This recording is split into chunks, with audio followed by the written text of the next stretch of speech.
Hey everyone, happy Tuesday, Taco Tuesday to you. It's Leslie Hassler with your Biz Roles Business Coaching coming back this afternoon in a little bit of a discussion. You know, our 5-day challenge started on Monday and we're on day 2, obviously, because it's Tuesday. I get it. Anyway, so we're on day 2, and last night we did our live, and I was talking about just some of the responses in the group. I'm not going to share the responses in the group because it's very much what happens in Vegas stays in Vegas. But I think one of the questions that I asked the group that I'm asking you today is perhaps a question that we're not always asking ourselves in business. And that question is simply, where are you settling? Like, where are you settling for less? It's a really good question to ask yourself. It's even just a good question to ask as part of the strategic planning process. We're just a little over, we're on the downward slope for 2020. Hallelujah. And it's a great time to really look forward and rewrite some of the rules of your business. And if I think about it, guys, I've been an entrepreneur for 14 years. I had to look at the 13 and a half years. We're at 13 and a half years. I keep saying it's 14, but I'm actually horrible at birthdays and dates and ages and stuff. So why would that be anything? But really and truly, if I think back to when I first started my business, and all those crazy feelings that you feel excitement, you feel nervousness, you feel scared, but the prevailing attitude, like, I got this, I'm making it happen, I'm doing it, this is me, I'm a rock star, that prevailing positivity really is what keeps you trying. And if you think about it, it is, you haven't really learned what failure looks like in a business. You just believe in the possibility. And so you're willing to, get some bumps and scrapes and skin your knees a little bit along the way. And then as you mature in your business, you've been in it a little bit. You've had some close calls. I don't know if wise is the way to put it, but you are getting wiser or more aware, less ignorant of the dangers, so to speak. It's a lot like growing up, isn't it? Except this, you could be 40, new in business, and have to learn it all over again. It has absolutely nothing to do with your age, but it is a lot like growing up. And I think of my kids, for the most part, they've been fairly fearless, and that has been something that has been very intentional for me to create for them, because I see what fearlessness actually does. And so it was interesting. I was interviewing a woman, a really successful business owner, on a podcast, and we're talking about fear. And it just kind of dawned me. I said, people think that being fearless is the absence of fear, and it really isn't. It's the ability to step through fear. That's what fearlessness is the ability to step through fear. And I think when, and guys, I'm a big worry wart. I mean, I'm a queen worry wart, if you will. And by the way, if you're watching, say howdy. Let me know you're saying you're here. If you're seeing this as a replay, say replay, so I know you caught it. I do love to know when y'all are here and participating with me. But anyway, so if you think about, if I think about all my close calls, and man, there were some wee bangers. Oh golly, guys, there was one fairly early on. For whatever reason, I didn't want to do contracts. I was too scared. I'll put it. I probably was too frightened to get people to sign them. And we did this project for a client. And they took the project, that we presented it. They loved it. It was beautiful. And then they never paid. And I had nothing to show for it. I had no way to go to them, to go to a lawyer, nothing. that even said we were working together because I did not have a contract. That changed really quickly after that. But that was a hard lesson, and I think, we all go through these lessons in business. It's just whether or not we choose to carry them with us and grow from them, or carry them with us and have us settle. And so I think what happens along the way, our little rosy picture of what business should be and could be gets chinked. It gets dirty. It gets tramped on. It doesn't look so shiny. It doesn't look so possible. And we get tired. We really do get tired of all those decisions, right? And so we start to choose to settle. And they're always little things, always really little things. We're like, oh, well, I guess I got my hopes up too high, so I will X, Y, and Z. Oh, well, I guess this person will just have to work. I guess we'll just have to see if it works. Oh, well, maybe that client didn't mean to do this, or maybe that client, whatever story you're telling. I mean, we make it really easy to settle. And so, if you look at all the ways that you can settle in your business, you can settle it with clients by choosing, and it is a choice, not to work with great clients.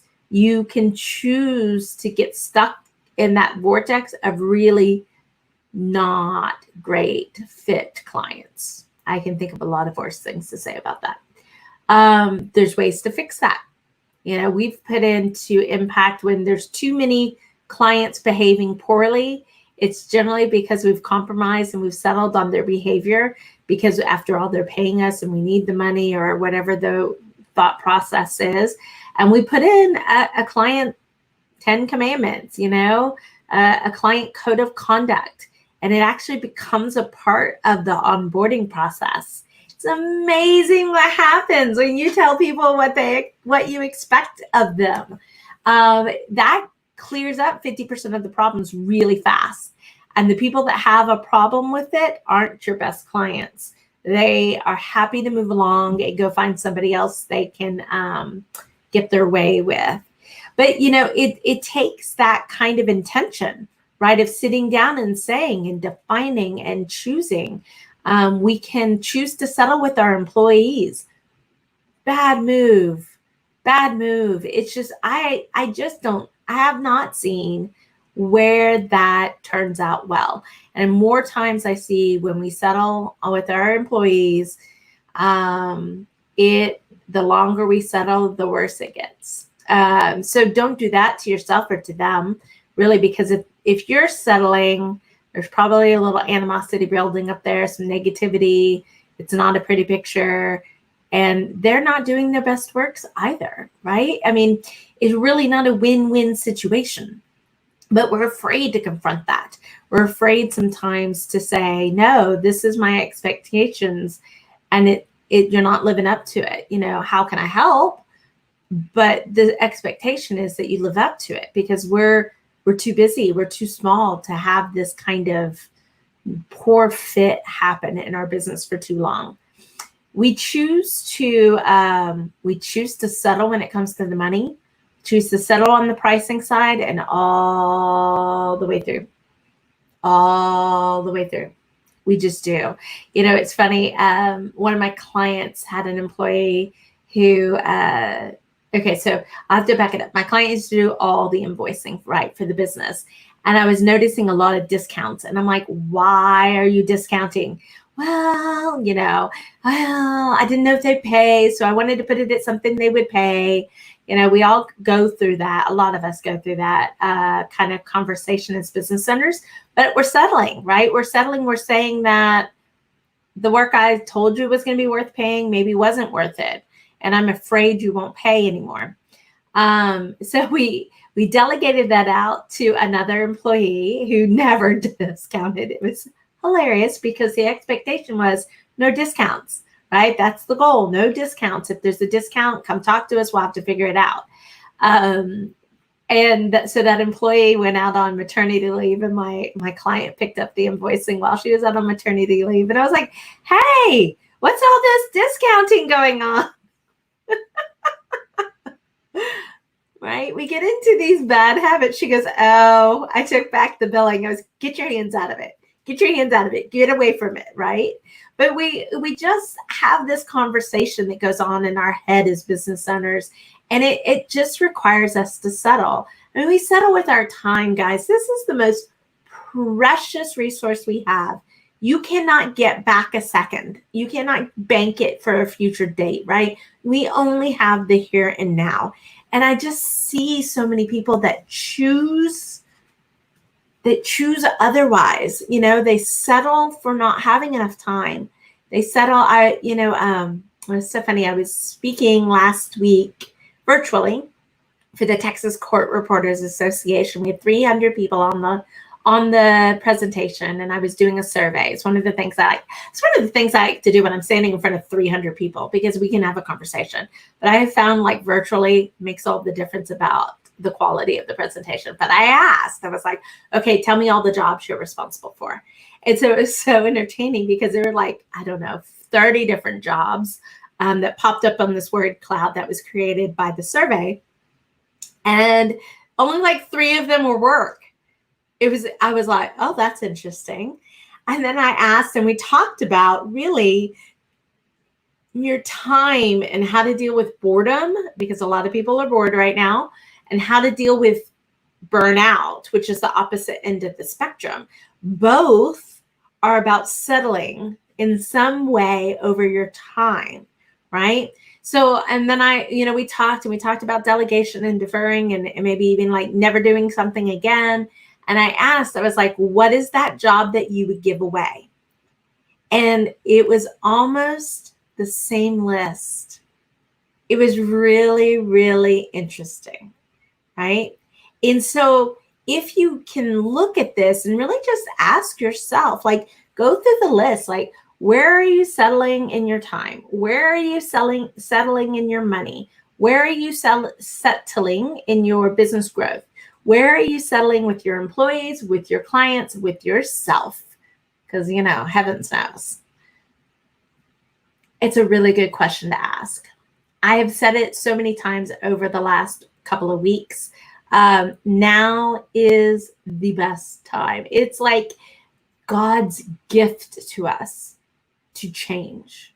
I don't know if I've ever seen such a place, such a holding, such a space for change to occur and to be applauded and to be celebrated and for people to go along with you. I mean, the thing that people hate is change.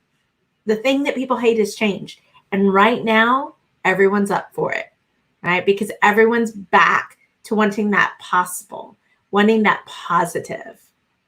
So if you could really see, like if you were to start your business from day one, like today, you're starting that business over, where would your dream be?